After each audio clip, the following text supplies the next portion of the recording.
Hi class, today I'm going to be talking about football or soccer and how or why it is so popular around the world.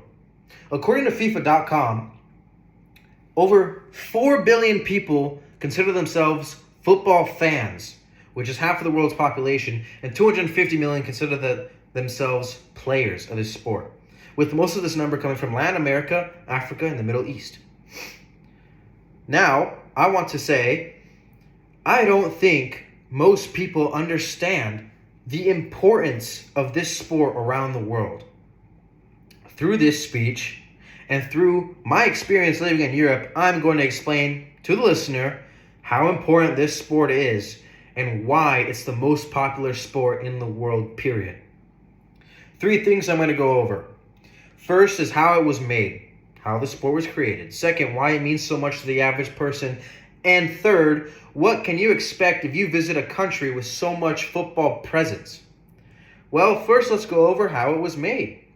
Well, according to readersdigest.co.uk, football was made in England in the 19th century. And the rules were officially made by the University of Cambridge in 1849. However, the rules were officially printed in 1863. So every organization following these rules can have a championship and be organized, thus creating the most popular sport unknowingly at the time. Now I'm going to give you a quote from David Goldblatt, who is the author of the book A Ball is Round.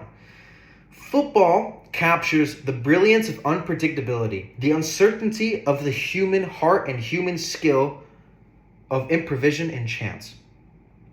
And that quote resembles great because if you watch a football game, that quote goes hand in hand to what you watch. Secondly, I would like to explain why it means so much to the average person.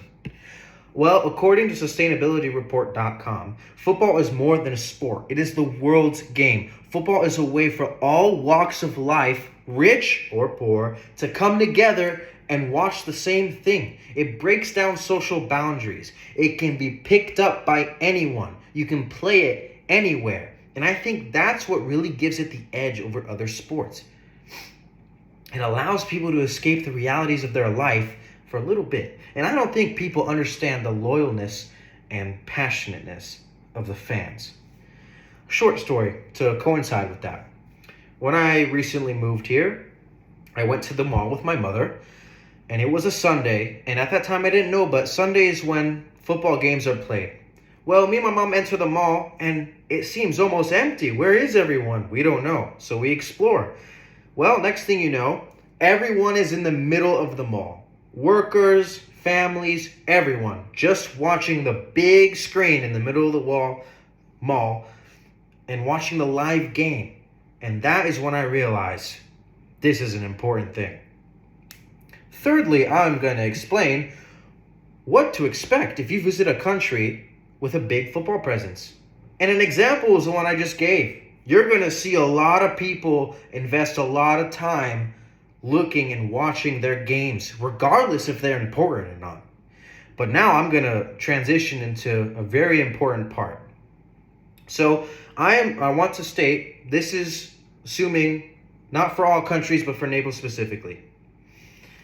Some of my friends said, now that you live in Naples, you root for Naples, period. I didn't ask questions. I agree with that. I'll give you a little short story before I hit my time limit. Naples is one game away from winning the championship. 40 years since they've won the championship. And I know this because, not because I studied, but because all of Naples is covered in white and blue and people with flags, which indicates we are very close to a championship. So the passion and the loyalness just comes out of everyone, and that's how you know. That's how you know, and it's great. I love it. Anyways, my conclusion now. I explained how football was made, why it means so much to the average person, what you can expect if you visit a country with a high football presence. Now I'm going to end a quote. I once cried because I had no shoes to play soccer, but one day I met a man who had no feet. And that quote is from Zinedine Zidane, football player. Thank you so much for listening to my speech.